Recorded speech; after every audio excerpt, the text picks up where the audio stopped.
Thank you very much indeed.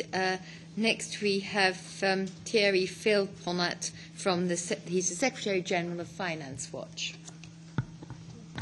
Good afternoon. Finance Watch would like to thank the ECON Committee for its invitation to participate in this hearing. In the midst of the latest financial turbulences, Europe's leaders are currently discussing the possibility of recapitalization of European banks. We think that the need for a more resilient banking system could not be more urgent.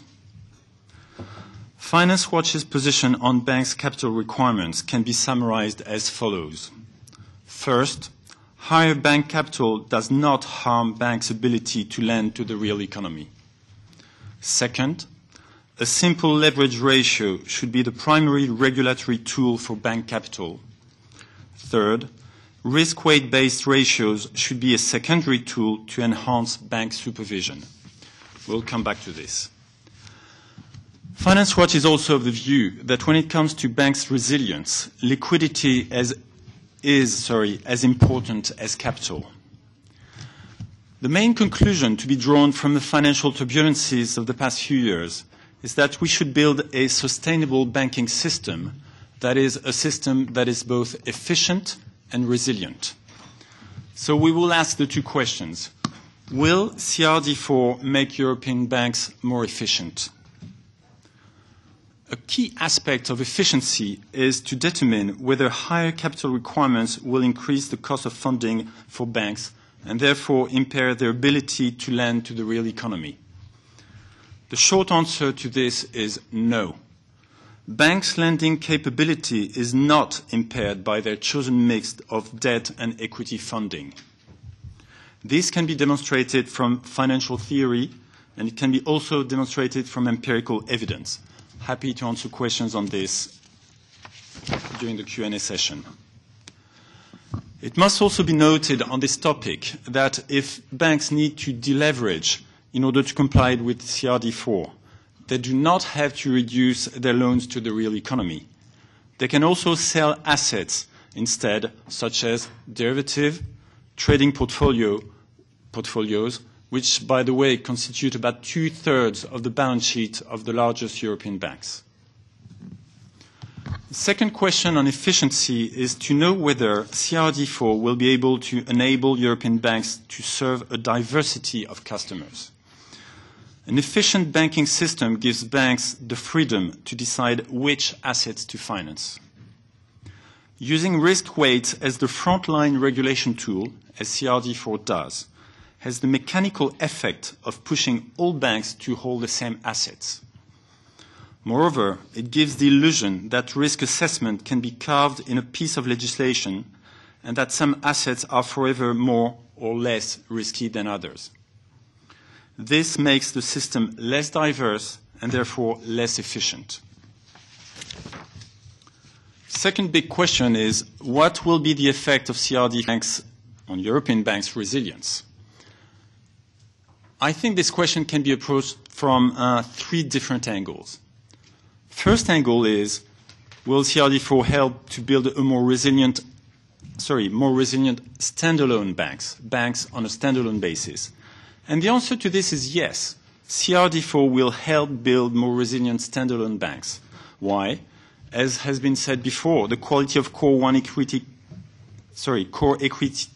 Tier 1 capital under CRD4 is greatly improved, in particular in its loss-absorbing capability. The amount of capital required for banks goes from 2% to 4.5% of risk-weighted assets, with a strong incentive to go to 7%, so that goes in the right direction. The liquidity requirements introduced by CRD4, LCR, NSFR go in the right direction, and many bank crisis situations have shown us that liquidity is a key element and as important as capital. We just have to refer to Lehman Brothers, Northern Rock, Fortis, or very recently Dexia to be conscious of that. The introduction of a simple leverage ratio, and that's the last point, has the merit of being simple and effective. However, in our view, it should be a primary tool and not just a backstop. We'll come back to this point later. The second angle to the resilience question is whether CRD4 goes far enough in building more resilient standalone banks. The answer is no, it doesn't go far enough. Why do we say so? Increasing Tier 1 from 2% to 4.5% may sound like a lot, but we have to bear in mind that 2% under Basel II represented on average less than 1% of total banks' balance sheet, and that 4.5% under Basel III is more or less equivalent to 2% of total balance sheet. That has to be compared with the numbers that are widely public, that Lehman Brothers, before it went bankrupt, had an 11% Core 1 capital ratio, and that Dexia, as early as 2 months ago, had a prospective 10.4% Tier 1 capital ratio for 2012. So are we going far enough? I think those examples answer the question. The second reason why we think we're not going far enough is that Basel III is based on the concept of value at risk. And value at risk may have some merits in normal times, but it has proved itself to be totally inefficient, and all risk managers know that in terms of crisis. Therefore, we're basing capital requirements on calculations made with a method that doesn't work in times of crisis.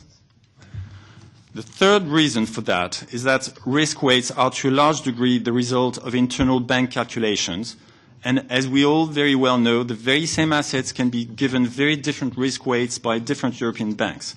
This means that headline capital ratios can be virtually meaningless in many cases. Third angle to the resilience question is whether CRD4 will contribute to building a more resilient banking system. So far, we've looked at resilience on a standalone basis. Now we're looking at the resilience of the system. This arguably can be said to be the most important question. By using risk weights as the primary regulation tool, CRD not only does not improve the resilience of the banking system, but it makes it worse. The reason for this is that risk weights act as an incentive for banks to increase their interconnectedness, and a more interconnected system, by definition, is more fragile. Let me explain now how it works. When a bank acquires an asset or makes a loan, it can reduce the amount of capital it must hold by hedging the position away with other firms through the use of derivatives. The example of AIG is a point in case. In its 2007 annual report, AIG wrote that approximately $379 billion worth of credit default swaps had been sold to financial institutions, I'm reading from the report now, principally in Europe, for the purpose of providing them with regulatory capital relief rather than risk mitigation. $379 billion worth of regulatory capital arbitrage. That costed close to $200 billion to the American taxpayer. There is absolutely no reason why this arbitraging of risk weights should change under Basel III or CRD4. Let me come to the conclusion. Key factor in building a banking system that operates at the optimal balance between efficiency and resilience is governance. Despite its importance, for time reasons, we cannot address the governance dimension of CRD4, but this will be integral part to Finance Watch's advocacy. Our key message today are that, 1, increasing bank equity does not harm the real economy. 2, a simple leverage ratio is without doubt the best tool in CRD4 to combine our two objectives of resilience and efficiency. 3, risk weights should play only a supporting role to avoid excessive risk buildup. As we have seen, the use of risk weights as the frontline mechanism is not only inefficient, but also increases systemic risk, total leverage, and asset uniformity. At the same time, it must be recognized that a risk-based approach is useful for supervisors to engage with banks, to understand their risk, and have a ground to intervene when appropriate. The economically sensible solution is to invert the relationship between leverage ratio and risk weights. A simple leverage cap should become the primary rule, and risk weights should become the backstop, enabling supervisors to intervene with particular banks, when they see unreasonable risk building up in the system. Last but not least, at 33 times, the leverage ratio contemplated by CRD4 is so high that it loses any economic purpose. Finance Watch will make proposals to fix this ratio at a much more economically sensible level. As the current banking situation in Europe demonstrates, this is one of the key topics, along with too big to fail and moral hazard, which need to be addressed radically and urgently if we do not want to see banks collapsing more and more frequently at the expense of society. Thank you. Thank you very much.